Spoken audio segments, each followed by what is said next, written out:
días. Gracias por la amable presentación, un poco excesiva quizá.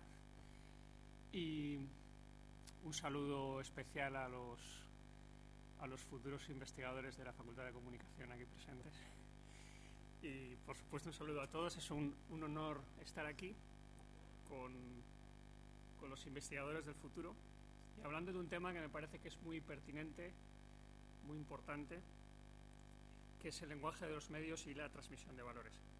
En el fondo, lo que me gustaría conseguir en esta sesión, también de la mano del turno de preguntas, es incrementar la sensibilidad por los temas de comunicación.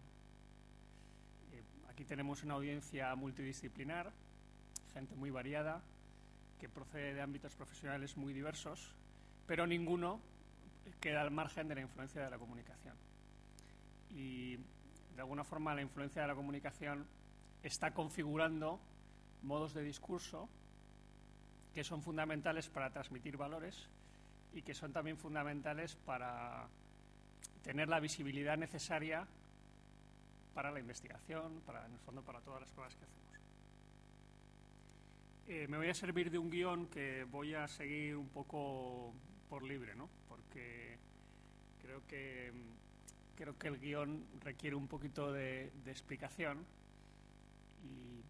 y las explicaciones que voy a dar son explicaciones, algunas muy pegadas al terreno, pero que nos permiten hacer un poco de reflexión sobre estos temas que quiero tocar. Yo creo que todos somos conscientes de que en la actualidad personas y actores sociales, cuando hablo de actores sociales hablo de instituciones, marcas, medios, tratan de incidir en la opinión pública y para eso ponen en marcha estrategias de comunicación. Este es un concepto que es muy interesante porque nos ayuda a reflexionar sobre la actividad de comunicación. Y uno puede decir, antes de pensar eso que quiere transmitir, ¿cuál va a ser mi estrategia? ¿Cuál va a ser el camino que voy a seguir para que estas ideas triunfen? Porque las ideas no triunfan por sí solas. Las ideas no se imponen en el entorno actual de la opinión pública solo por su propio mérito, sino que necesitamos poner en marcha un cierto camino y necesitamos también unos medios. Bueno, pues para poner en marcha esas estrategias me parece que necesitamos conocer lo que a algunos estudiosos les gusta llamar el lenguaje de los medios. El lenguaje de los medios. Los medios tienen su propio lenguaje. Pensad, por ejemplo, un aspecto, un ejemplo muy concreto de este lenguaje. El titular. Por ejemplo, cualquiera de vosotros que tenga un blog sabe que titular la entrada del blog con unas palabras o con otras cambia radicalmente los datos de audiencia de esa entrada. O sea, luego Google Analytics nos dice, bueno, este post ha tenido mucha más influencia que otros. Simplemente porque hemos dedicado un poco más de tiempo a pensar qué título le íbamos a dar. Por supuesto, ya sigo en esta línea un poco anecdótica, pero creo que interesante. Si uno dice en el título de la entrada las 5 mejores ideas, las 10 tendencias que van a marcar, o sea, si utilizamos una cifra, los 5 mejores, pues esa va a ser otra entrada de blog que va a funcionar muy bien, que va a ser difundida, porque las listas son mágicas, al público le interesan mucho las listas. Bueno, pues estas y otras muchas cosas son ejemplos de eso que he llamado hace un momento el lenguaje de los medios. El lenguaje de los medios se ha convertido en moneda de uso corriente, va más allá de los profesionales de la comunicación y del ejercicio de la comunicación y, en mi opinión, afecta profundamente a todos los actores de la escena social y también cultural. Fijaos, por ejemplo, ahora la semana pasada Facebook anunció que había llegado a 350 millones de usuarios a nivel mundial. Más o menos Las grandes cifras son que de estos el 30% están en Estados Unidos y el 70% están pues por todos lados, ¿no? Por ejemplo, en España 7 millones, un poco más de 7 millones. Bueno, pues es un fenómeno sin precedentes en la historia de la comunicación, 350 millones de usuarios. Pero me parece a mí que, claro, a lo mejor dentro de 5 años Facebook ha desaparecido. Así que no sabemos muy bien qué pasará con Facebook. Hace 5 años Facebook apenas existía. Facebook nace en el 2004. Entonces, ¿qué pasará dentro de 5 años? No lo sabemos. Pero me parece que cosas como Facebook están ya cambiando el modo en que comunicamos.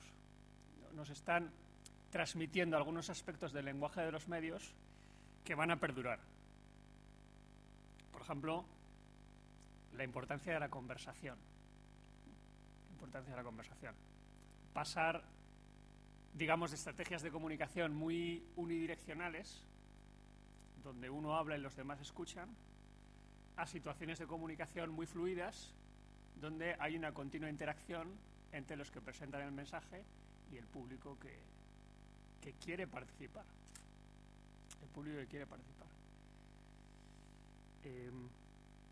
Hay muchos ejemplos de esto en la práctica de la comunicación actual. Muchas instituciones, muchas marcas que quieren ponerse en cabeza de un movimiento. Esto también, quizá alguno sabe que he seguido muy de cerca la campaña que llevó a Barack Obama a la Casa Blanca, que es una campaña muy interesante porque es una campaña, podríamos decir, 2.0, es una campaña que sigue los principios más actuales de la comunicación. Y en esa campaña, pues, se habla, utilizando una expresión que ahora estamos usando mucho los que tratamos de estudiar estas cosas, se habla de que no es una campaña sino un movimiento. Es un movimiento social. Se pone en marcha, en ese caso ese candidato, un auténtico movimiento social al que la gente se apunta, se difunde a través de medios sociales, que hace uso de distintas estrategias de comunicación, pero no solo para que la gente escuche, sino para que la gente se movilice, siguiendo unas determinadas ideas, ¿no? O tenéis, por ejemplo, muchos habréis visto, esto es otro ejemplo típico de lo que estoy tratando de transmitir. Hay un anunciante que se llama Dove, que ha hecho una campaña muy conocida en el mundo del marketing, que se llama la campaña por la belleza real. Bueno, pues un movimiento es un anunciante que no solo va a vender jabón, sino que dice, nos parece que la noción actual de la belleza está un poco desenfocada y vamos a proponer otra noción. Bueno, pues, por supuesto, es discutible el modo en que han ejecutado esa comunicación, pero el concepto es muy claro, ¿no? El concepto es que vamos a poner en marcha un movimiento. Queremos que la gente vea el mundo de otra manera. Bueno, pues son ideas que yo creo que tienen mucho interés a la hora de transmitir valores. Y claro, una de las cosas que hay dentro de todas esas lecciones típicas del lenguaje de los medios, me parece que hay dos que son determinantes. Una es que la realidad se entiende de manera racional y también de manera emocional. Es decir, cuenta lo que no se ve y cuenta mucho también lo que se ve. Las apariencias y la imagen, que son cosas que la audiencia percibe, pues tiene un gran valor, son muy fuertemente significativas. Se puede decir de modo más filosófico diciendo que la realidad tiene un carácter epifánico.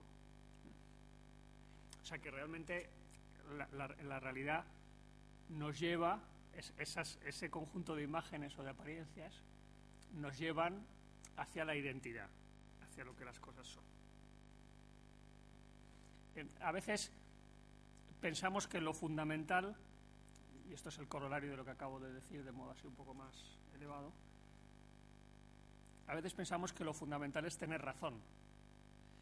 Pero además de tener razón, que me parece que hay que tener razón, en el momento de la transmisión de valores, es muy importante que nos aprecien. Es muy importante cuidar los aspectos emocionales del discurso. A veces la gente tiene razón, pero no estamos dispuestos a seguirla o no estamos dispuestos a aceptar los valores que preconizan porque falta esa conexión emocional. Bueno, la importancia de la conexión emocional es enorme. Incluso hay estudios que muestran que las audiencias se forman una opinión del orador en los 10 primeros segundos de su intervención.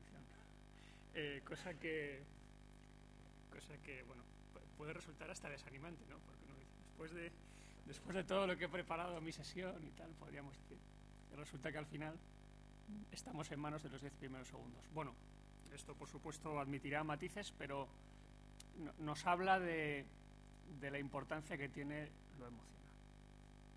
Lo emocional, lo racional, las dos cosas, ¿no? En los aspectos lógicos de la comunicación, los aspectos emocionales, lo racional. En el fondo, me parece a mí que en una estrategia de comunicación hay que tener muy presente la necesidad de lograr empatía. El concepto de empatía me parece que es un concepto en este contexto valioso. Por tanto, primer asunto, ¿no? Cuenta mucho la razón, cuenta mucho también la emoción. Segundo asunto, fundamental para en el lenguaje de los medios. Hay una audiencia.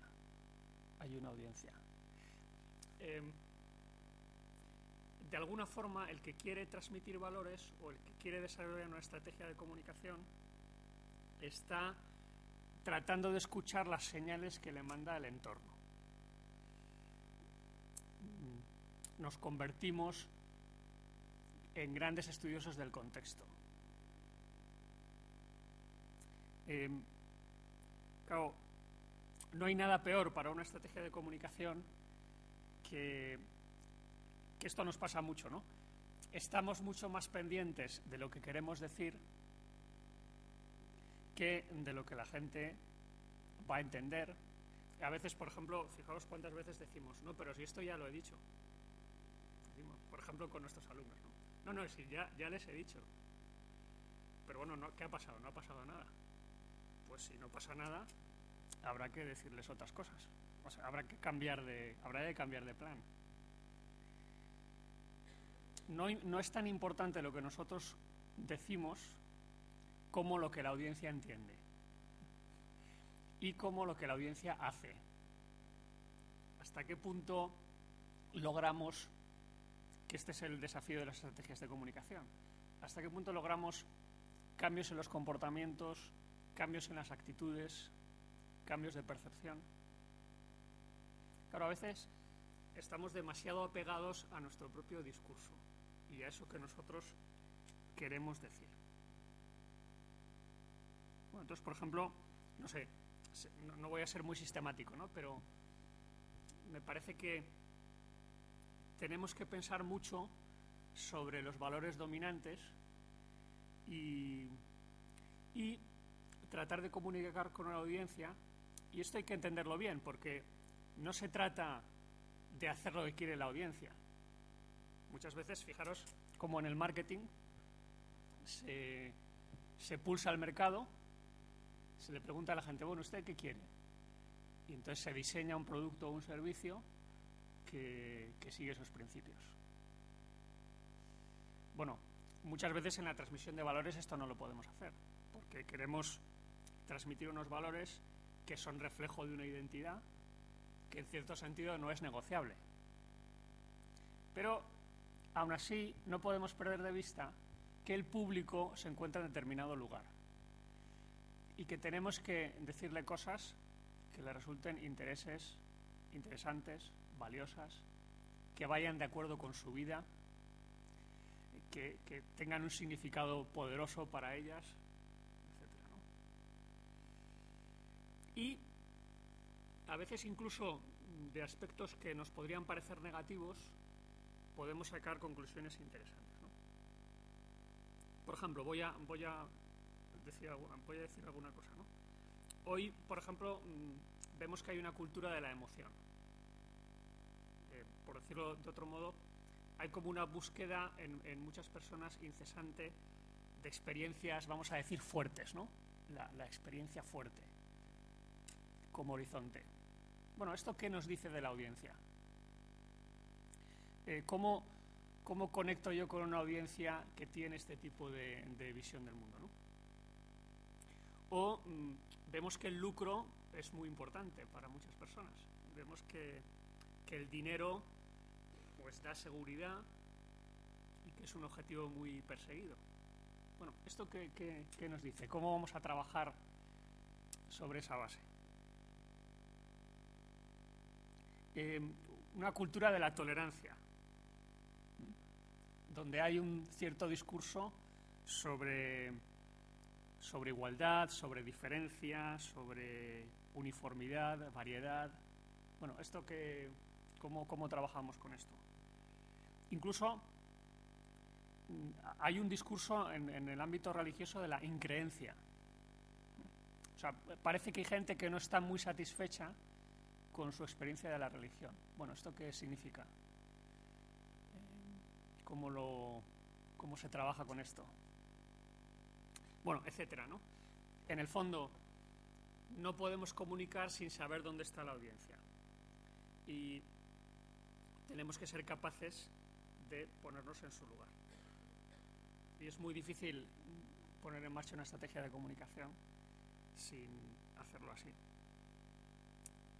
Decía uno de los grandes del mundo de la publicidad, que se llamaba Leo Burnett, decía: si no te puedes poner en la piel del consumidor, no puedes trabajar en publicidad. Claro, él decía en los zapatos, ¿no? Pero ya sabéis que en inglés son los shoes. Pero bueno, eso decía Bartlett, ¿no? Bueno, tenemos que pensar en estos dos aspectos que me parecen muy esenciales, y tenemos que volver una y otra vez ese conocimiento de la audiencia que, como os digo, me parece que no se puede dar por supuesto, porque continuamente nos vamos alejando del público. Es un peligro que siempre tenemos.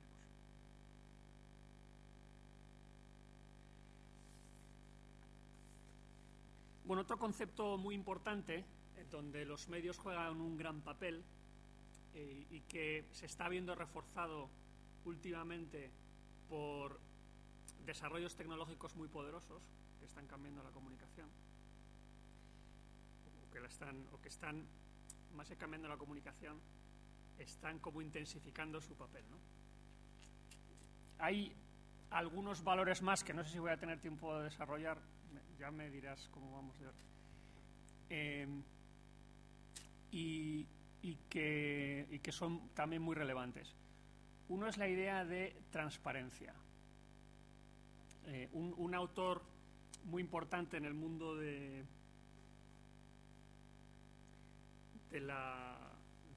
los medios sociales, se llama Eric Qualman, habla en un libro reciente que se ha publicado este año de lo que él llama efecto casa de cristal. Efecto casa de cristal. O sea, estamos en un entorno muy fuertemente transparente, donde la falta de transparencia es penalizada por la opinión pública y donde estamos explicando procesos que antes no explicábamos con tanto detenimiento. Eso forma parte de un público que en muchos casos está muy conectado y que todavía lo va a estar más, porque estamos en el inicio del desarrollo de los medios y de los contenidos de comunicación en soportes móviles. En soportes móviles, en entornos wireless, y ya esa es una dinámica completamente distinta, porque el consumo de los medios se extiende durante más y más tiempo y ya no corresponde solo al tiempo libre, sino que va invadiendo otras esferas de la existencia. Bueno, entonces tenemos mucha transmisión en tiempo real y tenemos una gran influencia de la transparencia. Luego tenemos otro asunto muy importante, que es una creciente velocidad en la comunicación. Clásicamente hay varios dichos clásicos en el periodismo que hablan de esto, ¿no? Pues se decía nada más muerto que el periódico de ayer, o en tono más irónico, las exclusivas de hoy envolverán el pescado de mañana, etcétera, ¿no? Y cosas así. Pero claro, a lo que asistimos ahora es a un incremento muy notable de la velocidad, tanto en el desarrollo tecnológico como, fijaos que, por ejemplo, los periódicos, cuando pasan a Internet, se convierte en un medio de tiempo real. Lo que nos interesa no es tanto qué está pasando en general, como qué es lo que ha pasado esta mañana, o esta tarde, ¿no? O en las últimas horas.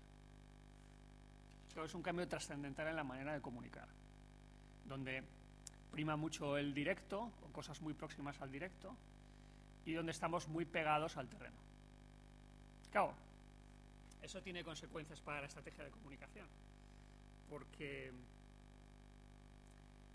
como dice un profesor, un buen amigo, se llama John Darren Peters, un profesor de la Universidad de Iowa, él dice: en Internet todos son periodistas, pero nadie es editor. Claro, clásicamente decíamos, ¿qué quiere usted? ¿Velocidad o precisión? Pues vemos que a veces en contenidos online hay ese afán por la velocidad, deteriora la calidad del producto, y algunos de los procesos que había convencionalmente para editar y para velar por la calidad de los textos se van minando o van perdiendo calidad. Entonces, de alguna forma, tenemos que paliar los efectos negativos de la velocidad, pero la velocidad es una condición sine qua non en la comunicación. El tiempo es una variable crítica y esperar unas horas puede tener efectos letales en algunos momentos. No podemos esperar. Bueno, entonces es una fuente de dilemas en las estrategias de comunicación. Creo que es una fuente de algunos problemas, pero creo que tenemos que tener esto también en mente.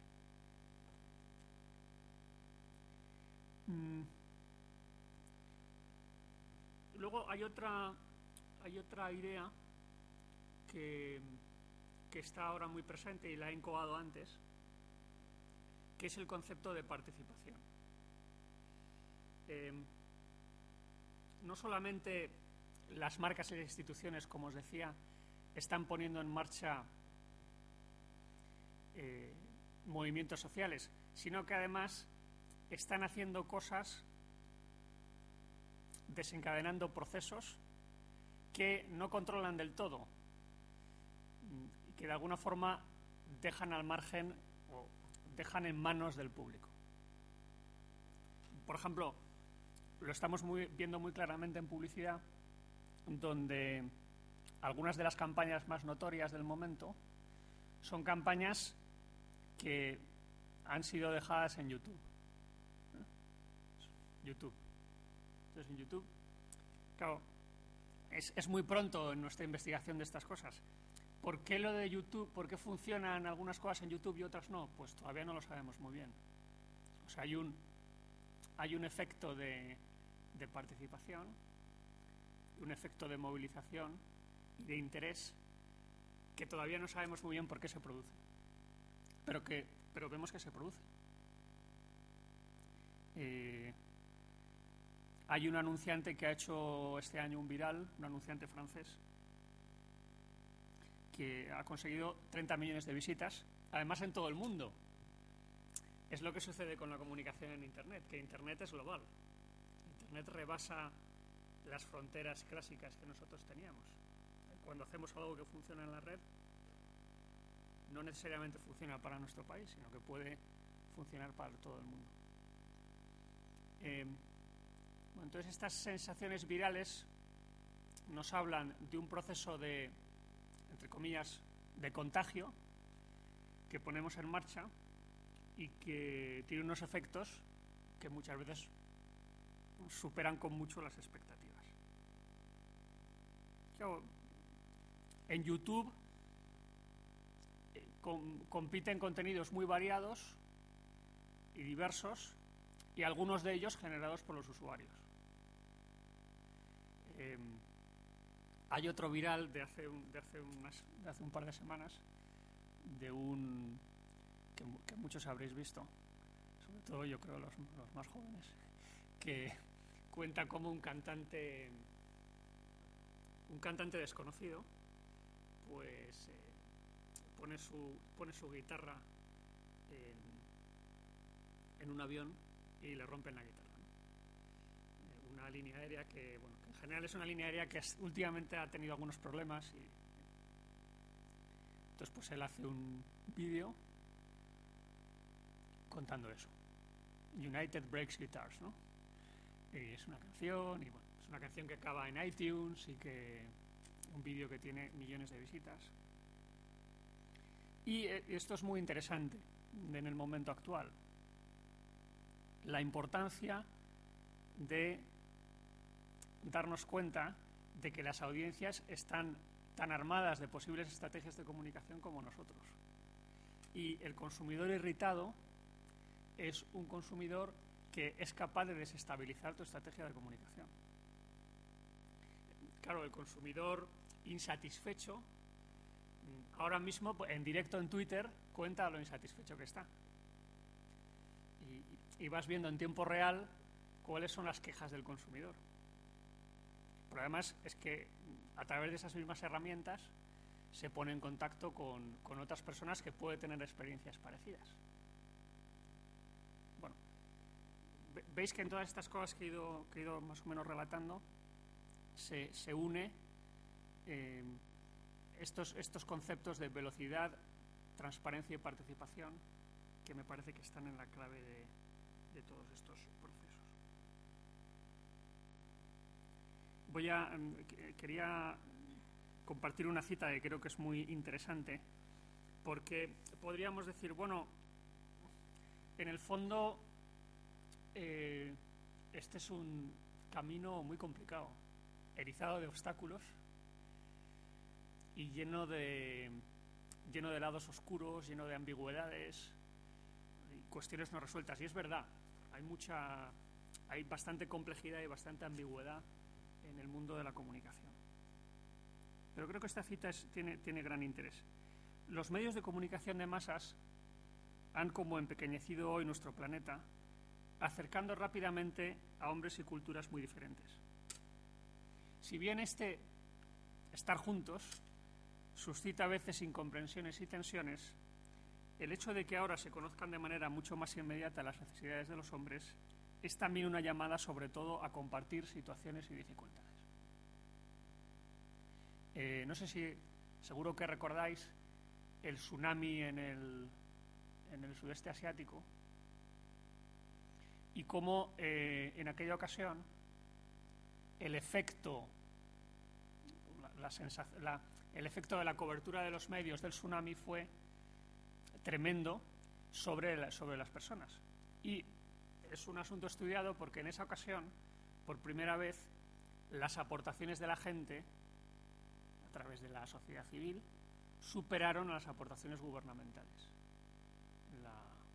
en esa crisis, ¿no? De alguna forma, los medios, la cita que os he leído es de Benedicto XVI, los medios nos acercan, nos hacen estar juntos. Ese estar juntos, dice, suscita a veces incomprensiones y tensiones. No es un proceso exento de problemas, pero también nos habla de esa necesidad de compartir. Bueno, me gustaría terminar con algunas ideas que creo que aparte nos hemos dedicado sobre todo a algunos principios generales, algunos conceptos que creo que están impregnando la situación actual de la comunicación, que influyen sobre las estrategias. Y para terminar me gustaría centrarme en 3 cosas más que creo que a la hora de transmitir valores pueden tener especial interés o especial importancia.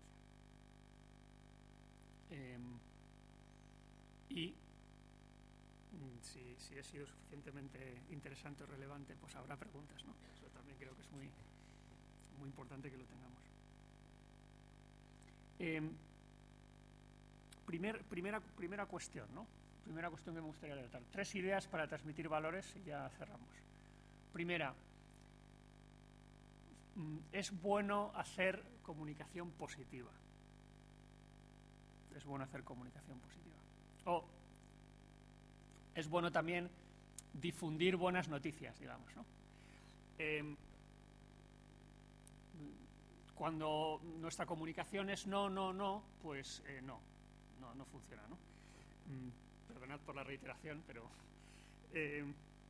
más que decir lo que uno no es, pues lo que hay que hacer es decir lo que uno es, con ejemplos interesantes, con ejemplos relevantes.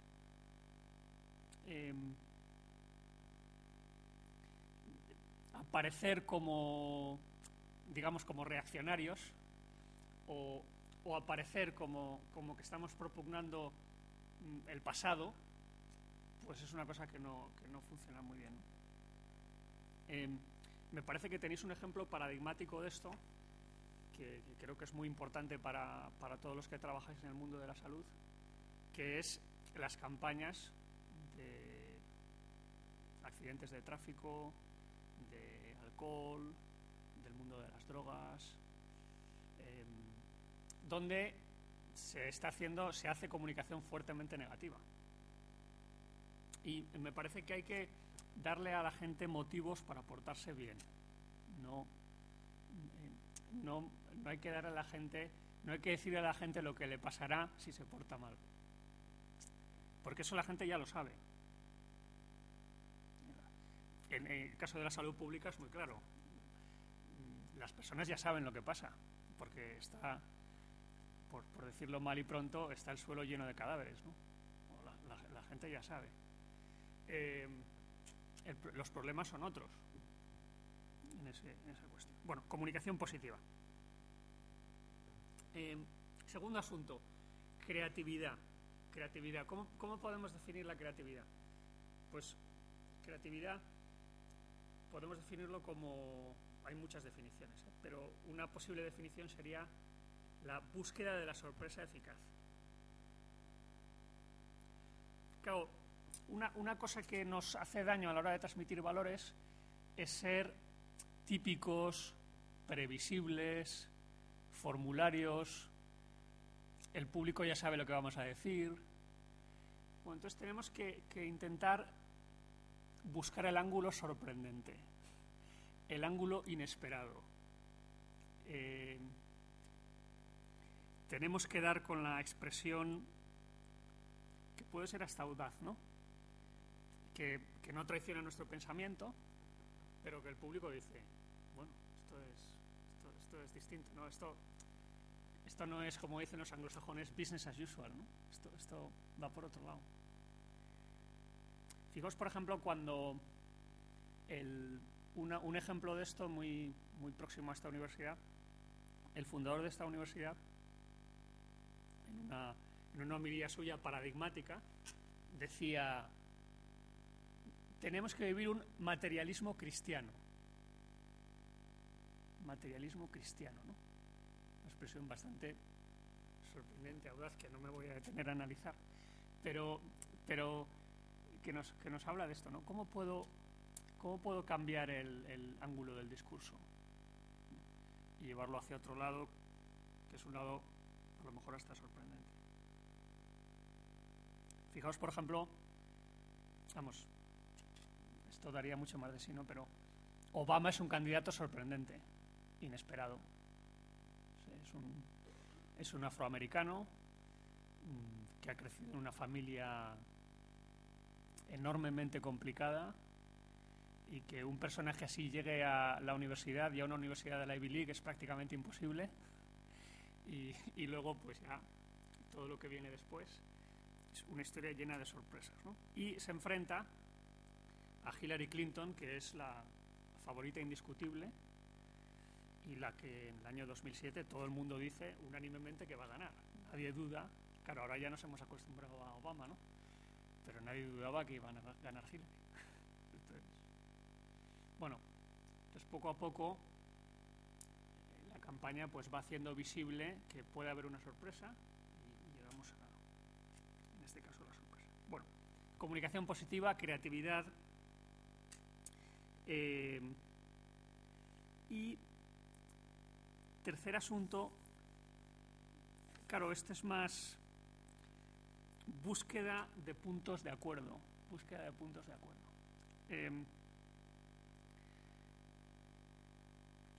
Nos llevaría un poco lejos esto porque a veces los medios priman un poco el conflicto y también hay mucho que decir sobre el conflicto. En todos los relatos hay conflicto. El conflicto no resuelto es una dinámica esencial de la comunicación. Fijaos, por ejemplo, en el cine. Es un paradigma típico, ¿no? En todas las películas pues hay que desatascar algún tipo de nudo. Bueno, es un principio del relato. Pero vemos que cuando tratamos de hacer llegar nuestras ideas y tratamos de hacerlas llegar sobre la base de una buena comprensión de la audiencia, muchas veces tendremos que buscar puntos de contacto y tendremos que buscar la manera de no estar solos. Tendremos que construir coaliciones, porque, claro, un actor social solo lo tiene muy complicado. Si vamos solos contra el mundo, lo tenemos muy complicado. Tenemos que buscar la alianza.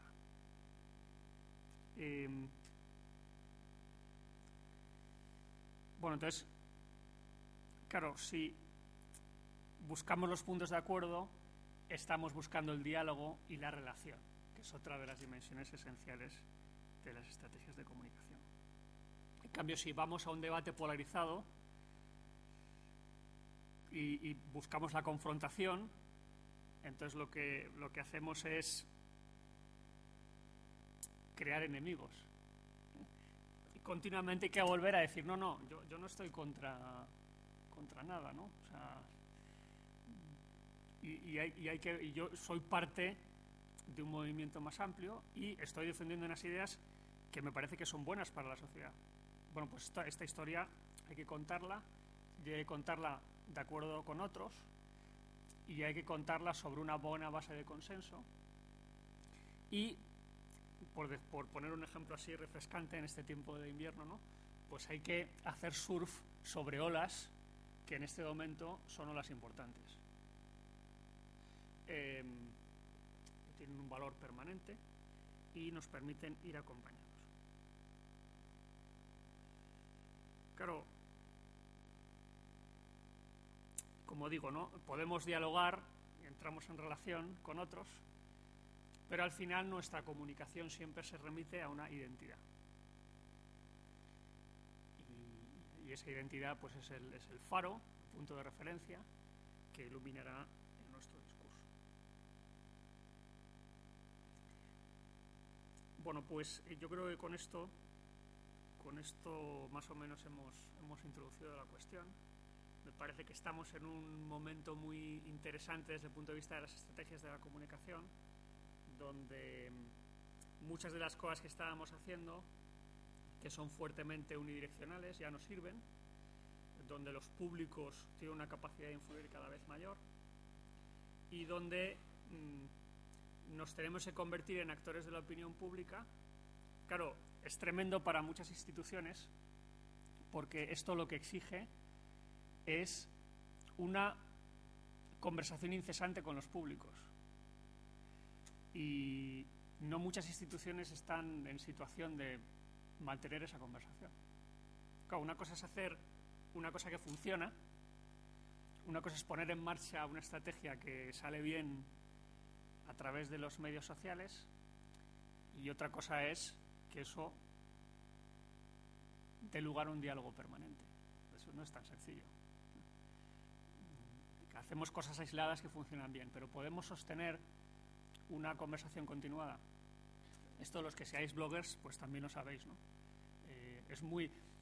Iniciar el blog es muy fácil, pero mantenerlo y ir adquiriendo un cierto ritmo de entradas, ir dándonos cuenta de que estamos hablando para una audiencia, ir generando ese interés, pues eso lleva mucho tiempo, mucha constancia, hay que seguir un día tras otro.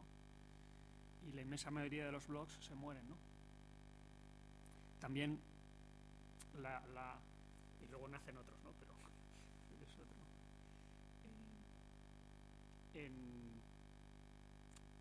O sea, vemos que es otra característica muy clara que estoy estos días dándole bastantes vueltas. Es la enorme inconstancia de las audiencias en estos entornos. La gente vive fascinada por la última tendencia y luego enseguida se cansa y se va. Por ejemplo, en medios sociales como Twitter la rotación es muy fuerte. Hay muchas personas que se apuntan, pero muchas que se van porque no les sirve o porque no les convence o porque... Bueno, entonces, contar con el favor de la audiencia, que es una audiencia muy inconstante, muy precaria, en este momento es muy complicado, ¿no? Pero bueno, no podemos renunciar. Bueno, me callo.